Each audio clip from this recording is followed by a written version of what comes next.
Hello, traders. FX Pip Collector here. Today is Friday, September 5th, and this is my analysis for the US dollar index, and we're starting on the 4-hour time frame. So today is non-farm payroll.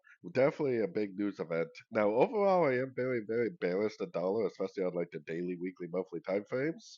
And I honestly wouldn't be surprised if the dollar just kept on going down.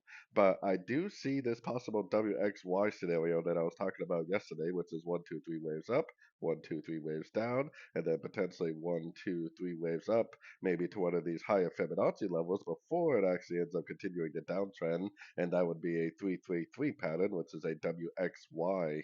So taking it down to the 1 hour time frame, I would definitely want to have my Fibonacci retracement on this last impulsive up, because if this is the A of Y and this is the B of Y, then the B of Y would probably bounce from the 61 or maybe the 78% Fibonacci retracement, and then it would start a big push to the upside for the big wave C of wave Y, just like I showed on the 4 hour time frame. Now, the only problem with this is that the very high time frames, I am definitely very bearish. And like I said at the beginning of the video, I honestly would not be surprised if the dollar just keep on going down, because as always, the trend is normally your friend, especially those higher time frame trends. So anyways, don't forget to check out my website linked over here in the corner. And as always, thank you for watching and happy trading.